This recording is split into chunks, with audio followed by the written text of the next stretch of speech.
Especialistas apontam que a inflação que a gente tem conferido nas gôndolas dos supermercados, na ida à farmácia, essa inflação vai continuar até o fim do ano. Como é que a gente vai lidar com isso tudo, com essa inflação, esse preço disparado? Economia? E agora? Agora, conversando sobre os obstáculos que vamos ter que vencer, que teremos que ultrapassar ao longo dos próximos meses de 2022. Eu tenho a honra de receber aqui no programa o Fabiano Santos, que é coordenador do MBA em Finanças do IBMEC BH. Xará, seja bem-vindo mais uma vez aqui ao nosso programa, hoje para a gente falar de inflação. Obrigado, Fabiano. Prazer é meu estar aqui no programa de novo.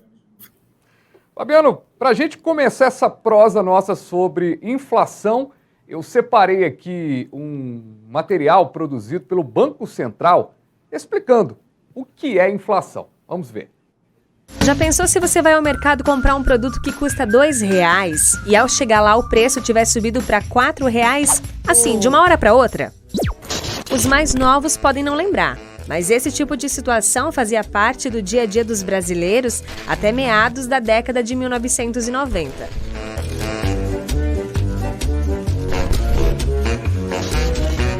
O nome disso é inflação. Vamos entender o que é? A inflação é o aumento dos preços de bens e serviços. Ela representa a diminuição do poder da compra da moeda. Ou seja, você precisa de mais dinheiro para comprar hoje o mesmo produto que era possível comprar ontem.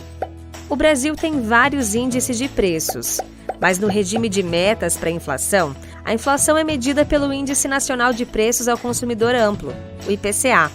Esse índice é calculado pelo Instituto Brasileiro de Geografia e Estatística, o IBGE.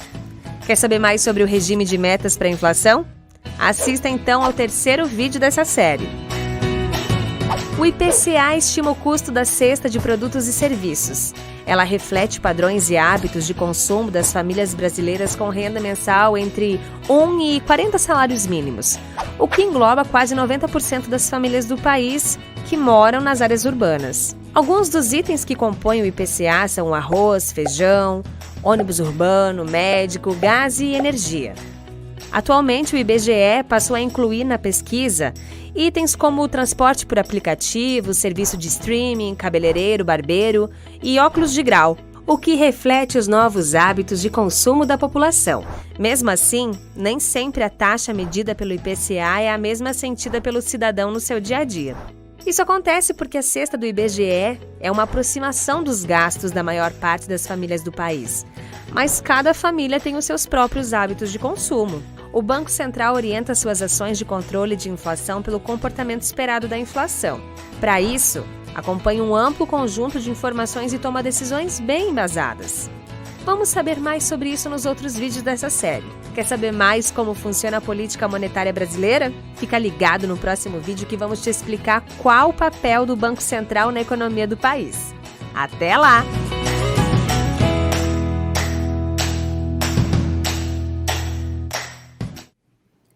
Fabiano, eu sempre falo, e essa apresentação aí, e também dou a dica para você, telespectador, para acompanhar lá no site do Banco Central. Tem essa série lá muito legal, bem interessante mesmo, e a gente aproveitou aqui para utilizar o material no nosso programa também.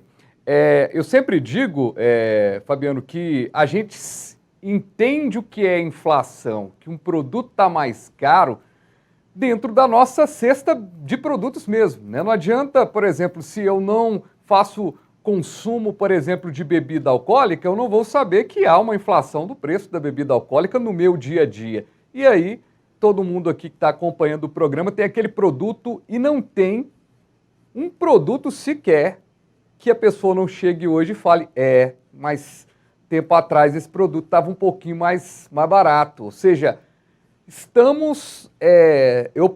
coloquei esse vídeo exatamente para a gente não perder tempo divagando aqui sobre inflação e discutir como enfrentá-la. Mas a inflação está aí, né? A crise está aí, né?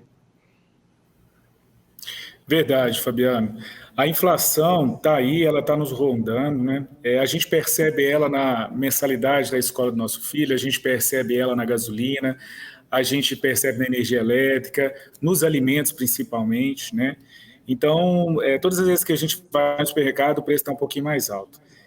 Não sou tão velho assim, mas eu me recordo da minha mãe no passado, na década de 90, me acordando cedo para ir para a fila do leite na padaria, quando uma das tentativas dos nossos governos de controlar a inflação era exatamente congelar os preços. E aí o produtor do leite não colocava ele para as prateleiras, porque ele falava, esse preço eu prefiro não vender. E aí a gente tinha que ficar na fila da padaria para comprar leite. A inflação tem muitos efeitos ruins para a gente, mas ela não é de tudo ruim. Um pouquinho de inflação é bom. Uma inflação controlada é bom para que o país continue crescendo e desenvolvendo. É até por isso que o nosso país tem metas de inflação, né? O problema é quando a gente sai da meta e parece ir para um caminho mais assustador. Só um detalhe é que a inflação ela é ainda mais prejudicial para quem tem uma renda pequena, né? Ela prejudica proporcionalmente, percentualmente, os mais pobres. Então, a inflação é muito perigosa, especialmente porque ela aumenta ainda mais o hiato de desigualdade que a gente tem no nosso país. Uhum. Pois é, sempre nas crises, né, professor, o pobre acaba sofrendo mais e tem o poder de compra cada vez mais atrapalhado. Mas a gente está aqui nesse programa para entender o cenário e também para entender o que pode ser feito. E aí, eu te pergunto, professor, como a gente vai lidar com essa inflação de tempos em tempos? E vou te fazer a primeira pergunta. Antigamente, quando você acompanhava lá a sua mãe, e eu também era criança ali naquele auge da inflação e tudo, eu me lembro de uma cena que eu não me esqueço, de entrar no supermercado e estar sobretarifado ali. Aquela maquinazinha era muito utilizada, né? Então, e eu tenho ainda uma tia, né, um abraço para ela, a Iris, que está sempre acompanhando aqui. Ela era promotora de vendas e eu lembro que ela fazia as remarcações dos preços e tudo mais. Isso não me saiu da memória. Nesse período de complicação de inflação, onde um preço de hoje não é o de amanhã mesmo, vale a pena estocar determinado produto que se utiliza? Vale a pena fazer compras maiores em atacado junto com a família, para tentar achar um caminho para, de certa forma, reduzir o preço final do produto ali? Vou dar o exemplo do leite. Se o leite está muito alto hoje, e como está alto o leite? A gente tem tratado desse assunto aqui dos produtos diversos lá na altura. Mas qualquer margem hoje de 20 centavos, se você conseguir no atacado, pode ajudar. É o caminho? Então, Fabiano, a gente precisa ter empatia também com a política econômica do país. Quando você começa... Lá no passado, então, era muito comum nas casas ter dispensa, né? Você já ouviu essa palavra, mas existia dispensa, porque você corria e estocava o produto já com medo daquela alta do preço. Graças a Deus, a gente ainda não chegou nesse patamar e eu espero que não chegue. Porque o que acontece? Uma vez que você começa a se antecipar e comprar para estocar, você pressiona a demanda por um determinado produto e o produtor, já percebendo essa pressão, começa a já aumentar o preço. Então, à medida que a gente faz essa corrida no supermercado para estocar, a gente prejudica a economia como um todo, né? Agora sim, Fabiano, se você tiver um desconto, uma promoção e você conseguir estocar, ok. Mas tem alguns problemas. Primeiro, o seguinte, as casas hoje elas são menores, a gente não tem espaço para guardar alimentos. Alimentos são perecíveis e podem estragar, né? Então tem que tomar cuidado com isso, porque isso tem muitas implicações negativas, tá? E eu acho que ainda a gente não chegou no nível de inflação que a gente tenha que tomar essas atitudes mais radicais. Agora, sim, encontrei uma promoção, é um produto não perecível, é um produto que dura mais tempo, talvez é um caminho para fazer certa economia. Mas eu quero deixar bem claro que não é o caminho preferível para nós brasileiros quando a gente pensa no longo prazo, por uma questão Agora, mesmo de descontrole inflacionário.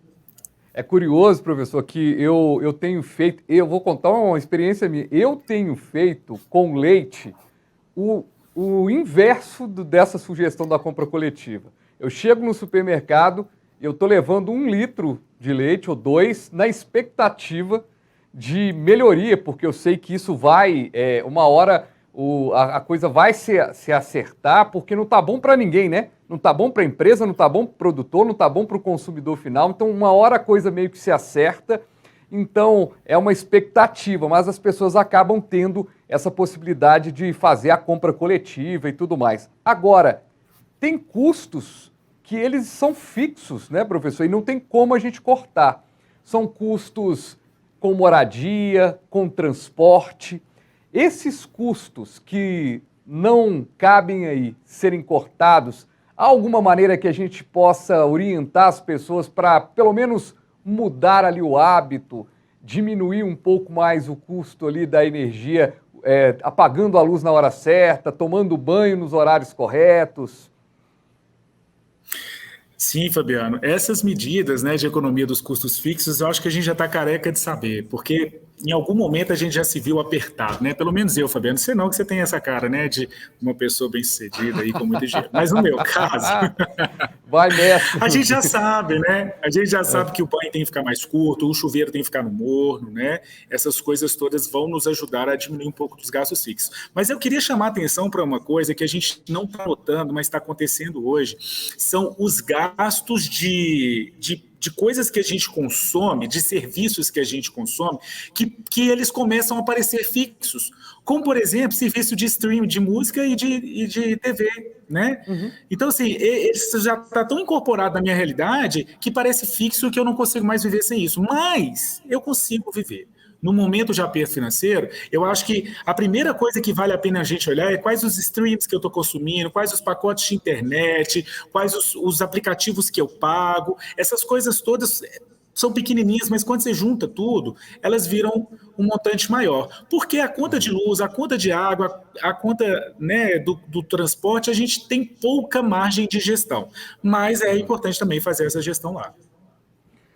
Pois é, e também tem o delivery, né? O famoso iFood, o Uber Eats. A pessoa começou a entrar num serviço que entrou no dia a dia da pessoa, ela não era nem acostumada ao delivery, e hoje está se endividando, ou pelo menos postergando ali no cartão de crédito um dinheiro que vai ficar ali preso para aquilo também. Então, às vezes, repensar o consumo, né, professor? Claro, é muito cômodo, né, receber a comida na sua casa, mas a gente tem que começar a pensar que tem um custo. A plataforma do Uber Eats ou do iFood, por exemplo, ela cobra um custo dos empresários para que eles possam ofertar o seu serviço ali. Então, a pizza que você compra no iFood, ela acaba custando um pouco mais cara para aquele empreendedor, então ela já chega com um preço alto para você. Você tem que tomar cuidado, porque em épocas de equilíbrio financeiro, sem inflação, tudo bem, a gente tem direito a ter determinados luxos da vida moderna e é maravilhoso, mas em épocas de aperto financeiro, a gente tem que gerir isso com muito carinho. Pois é, e com muito carinho eu quero que você, telespectador, telespectadora, nos aguarde, a gente vai para um breve intervalo e a gente volta rapidinho falando sobre inflação. E agora, hein? O que a gente vai fazer no meio disso tudo? Já já a gente volta.